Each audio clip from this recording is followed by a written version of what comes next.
Hi aspirants, இப்போ நம்ம பார்க்க போறது 8th ஸ்டாண்டர்ட் புக்ல இருக்கக்கூடிய ஒரு ப்ரோஸ் எ ஹண்டர் டர்ன்ட் நேச்சுரலிஸ்ட். ஓகேங்களா? அனிமல்ஸை வேட்டையாடக்கூடிய ஒரு ஹண்டர் எப்படி ஒரு இயற்கையை நேசிக்கக்கூடிய ஒரு நேச்சுரலிஸ்டா மாறினாரு அப்படின்றதுதான் இந்த கதை. இது ஒரு கதைன்னு சொல்ல முடியாது, இது ஒரு உண்மையான சம்பவம் தான். இந்த உண்மையான சம்பவத்தோட ஹீரோ யார் அப்படின்னாக்கா நம்ம ஜிம் கார்பெட். ஜிம் கார்பெட் ஒரு பிரிட்டிஷ் இந்தியாவை ரூல் பண்ணிட்டு இருந்த டைம்ல ஒரு ஹண்டரா இருந்திருக்காரு. சோ அவருக்கு நடந்த ஒரு உண்மையான சம்பவத்தை தான் இந்த ப்ரோஸ்ல நம்ம பார்க்க போறோம். வாங்க உள்ள போய் பார்க்கலாம். Edward James Corbett, popularly known as Jim Corbett, was a British wildlife photographer, hunter, tracker, naturalist and writer. ஓகேங்களா? ஜிம் கார்பெட் அவருடைய ஃபுல் நேம் தான் வந்து எட்வர்ட் ஜேம்ஸ் கார்பெட் அப்படின்னு சொல்லுவாங்களா? அவர் வந்து ஜிம் கார்பெட் அப்படின்னு சொல்லுவாங்க. இவர் வந்து ஒரு பிரிட்டிஷ் வைல்ட் லைஃப் போட்டோகிராஃபர். இவர் பாருங்க வைல்ட் லைஃப் போட்டோகிராஃபரா இருந்திருக்காரு, ஹண்டராவும் இருந்திருக்காரு, நேச்சுரலிஸ்ட் அதாவது இயற்கையை நேசிக்கிறவரா இருந்திருக்காரு. ஆல்சோ இவர் வந்து ஒரு ட்ராக்கர் அப்படின்னா இந்த அனிமல்ஸ் எல்லாம் எங்கெங்க போகுது அப்படின்னு சொல்லிட்டு அதுங்களை ட்ராக் பண்ற வேலையாவும் பண்ணிருக்காரு. ஆல்சோ இவர் ஒரு ரைட்டர். ஓகேங்களா? Next, he was hunted a number of man-eating tigers and leopards in India. He had a lot of experience with tigers and other animals to shoot with his cinefilm camera. அவரு mostly என்ன பண்ணுவாருனாக்கா மனுஷங்களை சாப்பிடக்கூடிய ஒரு லெப்பர்ட்ஸோ டைகர்ஸோ அதுங்களை hunt பண்ற வேலையை தான் பண்ணுவாராம். ஓகேங்களா? அவரு மோஸ்ட்லி நிறைய டைகர்ஸை ஹண்ட் பண்றதுல ஒரு எக்ஸ்பீரியன்ஸ் இருக்கான். டைகர்ஸை அடிச்சு ஹண்ட் பண்றதுல நிறைய இவருக்கு எக்ஸ்பீரியன்ஸ் இருக்கான். ஆல்சோ டைகர்ஸ் என்ன பண்ணுவாருன்னா அவர்கிட்ட இருக்க ஒரு சினி பிலிம் கேமரால shoot பண்ணுவாராம். Corbett always preferred to hunt alone and on foot. He often hunted with Robin, his dog. Though he was an expert hunter, he admired wildlife. He did not like to kill wild animals for pleasure or sport. Also, இவர் எப்பவுமே hunting போகும்போது தனியா தான் போவாராம். வெறும்னே அவர் கூட ஒரு robin அப்படின்ற ஒரு டாகை மட்டும் தான் கூட்டிட்டு போவாராம். ஆல்சோ அவரை பத்தி என்ன சொல்றாருன்னு பாருங்க. அவர் இயற்கையை ரொம்பவே ரசிச்சு பார்த்துட்டு இருப்பாராம். அண்ட் ஆல்சோ வைல்ட் லைஃப், இயற்கை அப்புறம் அந்த ஃபாரஸ்ட் இருக்கக்கூடிய வைல்ட் அனிமல்ஸ் உடைய லைஃபை ரொம்பவே ரசிச்சு பார்த்துட்டு இருப்பாராம். அவருக்கு இந்த அனிமல்ஸ் எல்லாமே அதாவது நார்மலா போற அனிமல்ஸ் எதுவுமே வந்து கொல்றதுக்கு இவருக்கு பிடிக்காதான். ஏன்னா சில பேர் வந்து என்ன பண்ணுவாங்களாக்கா அவங்களுடைய சந்தோஷத்துக்காக சும்மா ஷூட் பண்றேன்னு சொல்லிட்டு அனிமல்ஸ் எல்லாம் ஷூட் பண்ணுவாங்க இல்லையா விளையாட்டுக்காக, அந்த மாதிரி பண்றது இவருக்கு பிடிக்காதான். இவரு ஒன்லி என்ன பண்ணுவாருன்னா ஹியூமன்ஸுக்கு தொல்லை கொடுக்குற அனிமல்ஸை மட்டும்தான் இவரு ஹண்டிங் பண்ணிட்டு இருக்காரு. But he did not hesitate to kill man-eating tigers or leopards. He hunted these animals only to help people and only at the request of the government. He took no joy from the kill. He often said that no against the law of nature but against the law of human. நீங்க பார்க்க வேண்டியது அவரு law of nature, இயற்கையோட விதிக்கு எதிராக அவர் எப்பவுமே இருந்தது இல்லையா. ஆனா ஹியூமனோட விதிக்கு எதிர்ப்பா ஏதாவது இருந்ததுன்னா அதுதான் வந்து இவர் எதிர்ப்பாரு அப்படின்னு சொல்றாங்க. நெக்ஸ்ட், இவருக்கு எப்பவுமே வந்து அனிமல்ஸை சும்மா விளையாட்டுக்கு ஹண்ட் பண்றது பிடிக்காதா. அதே சமயம் ஹியூமன்ஸை ஏதாவது அனிமல்ஸ் டிஸ்டர்ப் பண்ணுச்சுன்னா அதை விடவும் மாட்டாராம். இது மோஸ்ட்லி ஒரு கவர்மெண்டோடைய ஆர்டருக்கு கீழே தான் வந்து அனிமல்ஸ் எல்லாம் ஹண்டிங் பண்ணுவார் அப்படின்னு சொல்லுவாங்க. According to his theory that a tiger starts eating humans when they grow old or get hurt. As they can not run fast, they start killing humans. People cannot run as fast as animals, so they become easy prey. After eating humans' flesh once, a tiger will not eat any other flesh. These tigers are called man-eaters. Mostly, இவரு டைகர்ஸை பத்தி சில விஷயம் புரிஞ்சு வச்சிருக்காரு. என்ன அப்படின்னாக்கா நார்மலா ஒரு டைகர் எடுத்ததும் ஹியூமன்ஸை வந்து சாப்பிடாது. அதுக்கு ஏதாவது ஹர்ட் ஆயிருக்கும், அதுக்கு ஏதாவது ஒரு காயமோ ஏதாவது ஒரு பட்டிருந்துச்சுனாதான் அது அனிமல்ஸை ஈட் பண்ணும். ஆல்சோ அனிமல்ஸ் வந்து டைகர்ஸை விட வேகமா ஓட முடியாது. சோ இது வந்து ஈஸியா அதோட பிரேவை வந்து அதாவது அதோடைய இறைச்சியை ஈஸியா அடைஞ்சுக்கிறதுக்காக இது ஒரு வழியா கூட அது யூஸ் பண்ணிக்குது அப்படின்னு சொல்றாங்க. ஆல்சோ ஒரு டைகர் ஹியூமன்ஸை ஈட் பண்ண ஆரம்பிச்சுச்சுன்னா அடுத்து அது வேற எந்த ஃபிளஷுமே எடுத்துக்காதான். அடுத்தடுத்து இதுக்கு பசிக்கும் போதுலாம் ஹியூமன்ஸை தான் வந்து வேட்டையாடி சாப்பிடும் அப்படின்ட்டு புரிஞ்சு வச்சு சொல்றாரு. அப்படிப்பட்ட டைகர்ஸ் தான் வந்து மேன் ஈட்டர்ஸ் அப்படின்னு சொல்றாங்க. His first man-eating tiger hunt was the Champawat tiger. It was the Bengal tigress responsible for nearly 436 deaths in Nepal and the Kumaon area of India. இவருடைய ஃபர்ஸ்ட் ஹண்ட் பாருங்க. இவருடைய first hunt எங்க அப்படின்னா ஒரு சம்பவாத் tiger தான். சம்பவாத் tiger இது வந்து ஒரு ஃபீமேல் டைகர். ஓகேங்களா? ஃபீமேல் டைகர் பெங்கால சேர்ந்த ஒரு டைகர்ஸ். இது என்ன பண்ணிருக்குன்னு பாருங்க. 436 டெத். நேபாள்ல 436 பேரை சாகடிச்சிருக்கு, அதாவது ஹண்ட் பண்ணி சாப்பிட்டிருக்கு. அந்த குமாவோன் ஏரியா ஆஃப் இந்தியா. இந்த இந்த சம்பவாத் அப்படின்ற டைகர் பாருங்க. ஃபர்ஸ்ட் அதோடைய நேட்டிவ் வந்து நேபாளா இருக்கா. எங்க வந்திருக்கு பாருங்க, குமாவோன் இந்தியால. ஓகேங்களா? நேபாள்ல 436 பேரை அதாவது குமாவோன்ல 436 பேரை சாவடிக்க வந்திருக்கு நேபாள்ல இருந்து. ஓகேங்களா? டிராவல் ஆகி வந்திருக்கு.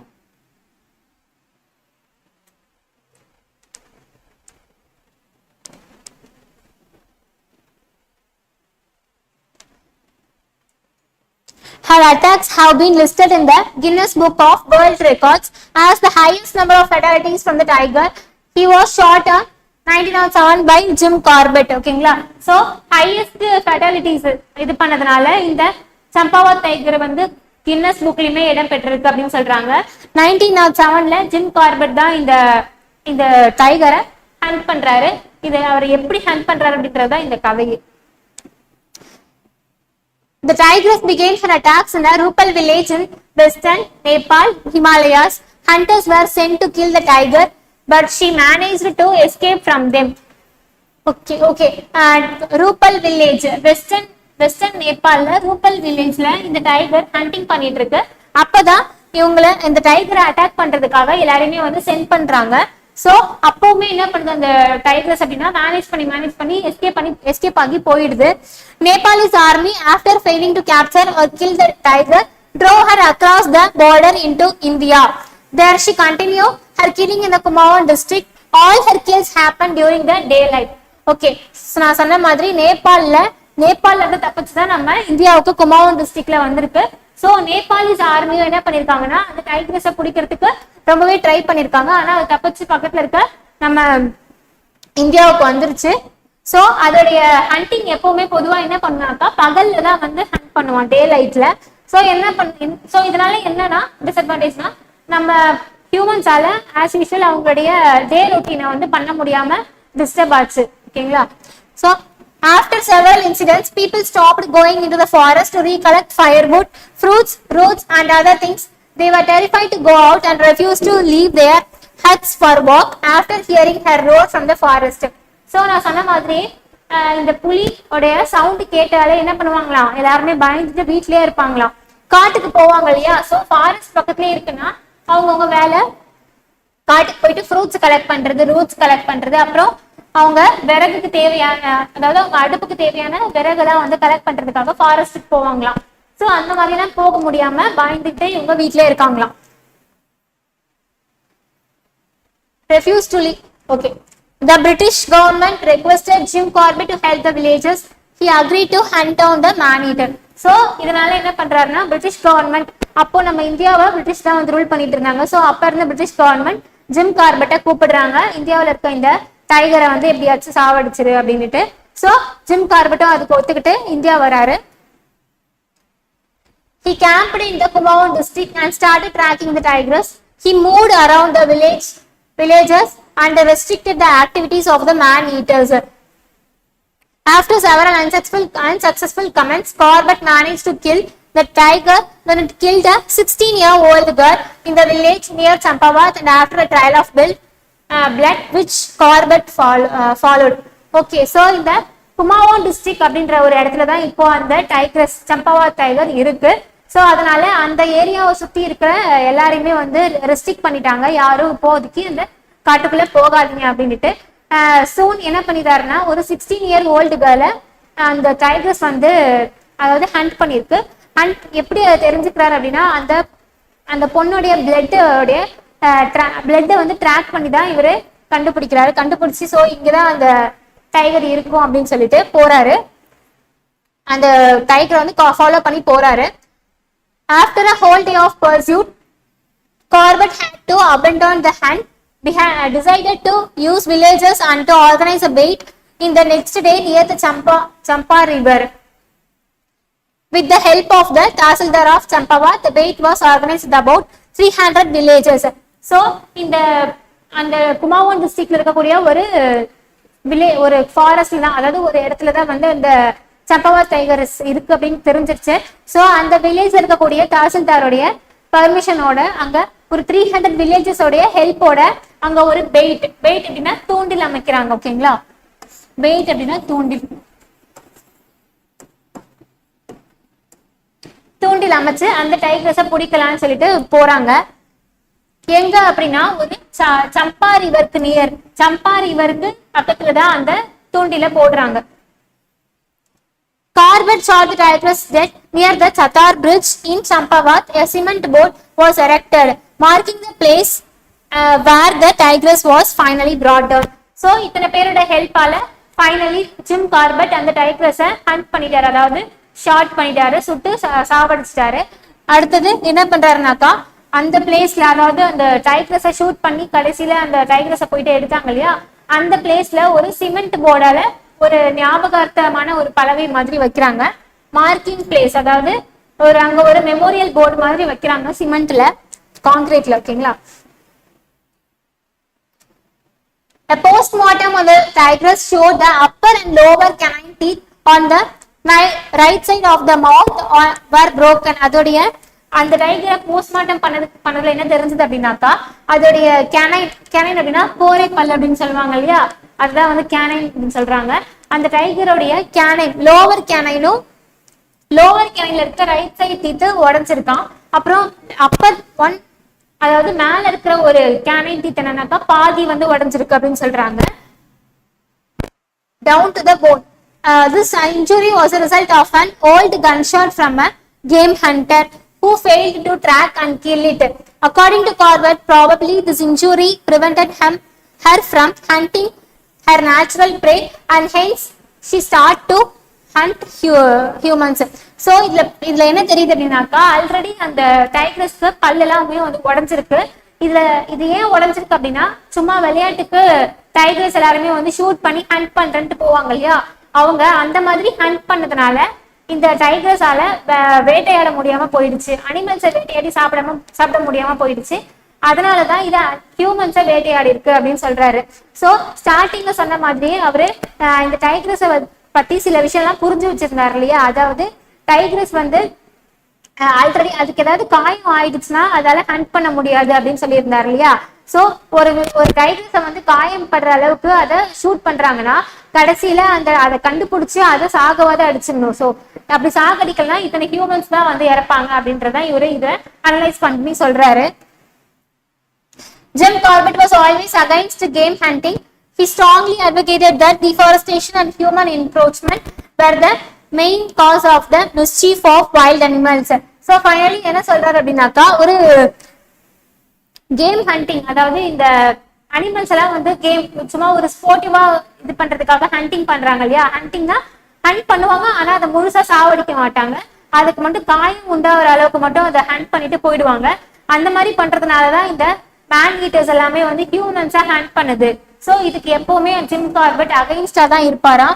இவரு ஆல்சோ என்ன சொல்றாரு அப்படின்னாக்கா, டிஃபாரஸ்டேஷனுக்கும் ஹியூமன் என்க்ரோச்மெண்ட் அப்படின்னா மனுஷங்க நிறைய பேர் இந்த ஃபாரஸ்ட் எல்லாம் ஆக்கிரமிப்பு பண்றாங்க இல்லையா, ஃபாரஸ்ட் எல்லாத்தையுமே வந்து அழிச்சிட்டு அந்த இடத்துல ஹியூமன்ஸ் வந்து குடியேறாங்க. இப்படி பண்றதுனால வைல்ட் லைஃப் வந்து ரொம்பவே வந்து பாதிக்கப்படுது அப்படின்றாங்க. We went on lecturing tours to educate the people about their natural heritage and the need to conserve forest and the wildlife.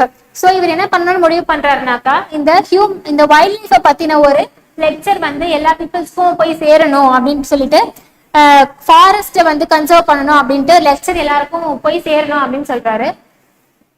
He promoted the association of the preservation of game and the all India conference of the preservation of wildlife.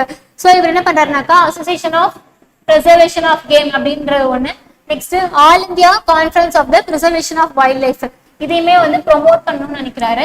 He played a key role in establishing India's first national park in the Kumaon Hills, the Hailey National Park in Uttarakhand, India. உத்தரகாண்ட்ல இருக்கக்கூடிய ஒரு Hayley park, Hayley Indian park, Hayley national park அப்படின்றத ஒரு பெரிய national பார்க்கா ஆக்கணும்ன்றதுல இவருடைய பங்கு வந்து பெருசாவே இருந்திருக்கு அப்படின்றாங்க. India It was initially named after Lord Malcolm Haley. Jim Corbett died on 19th April 1955. The park was renamed in 1957. So Jim Corbett 1955ல இறந்து போறாரு. அவர் இறக்கிறதுக்கு முன்னாடி வரைக்குமே பாருங்க லார்ட் மால்கோம் ஹெய்லி பார்க் அப்படின்னு தான் அந்த பார்க்கோட பேர் இருந்திருக்கு. ஆனா அவர் இறந்ததுக்கு அப்புறம் 1957ல அதுக்கு ஜிம் கார்பெட்டோடைய பேரையே வைக்கிறாங்க. ஓகேங்களா, ஜிம் கார்பெட் நேஷனல் பார்க் இப்பயுமே இருக்கு உத்தரகாண்ட்ல, ரொம்ப ரொம்ப ஃபேமஸான பார்க் அது. ஸோ பாருங்க நியூ டெல்லி பக்கத்துல இங்க உத்தரகாண்ட்ல ஜிம் கார்பெட் நேஷனல் பார்க் இந்தியால இருக்கு. ஓகேங்களா, next Jim Corbett National Park. It was named after him to honour his role in establishing his protected area in 1930s. அதாவது 1930sல ஹியூமன்ஸை ப்ரொடெக்ட் பண்றதுக்காக நிறைய விஷயம் பண்ணியிருந்தார் இல்லையா. ஸோ அதுக்கான ஒரு ஹானரா தான் இந்த ஜிம் கார்பெட் அப்படின்ற அவருடைய பேரை இந்த நேஷனல் பார்க்குக்கு கொடுத்துருக்காங்க அப்படின்னு சொல்றாங்க. ஸோ ஒரு பியூனோ பாக்ஸ் மாதிரி அவங்க கொடுத்துருப்பாங்க. Jadav Payeng is better known as the forest man of India. He earned his name by spending 30 years of his life planting trees, creating a real man-made forest 550 acres.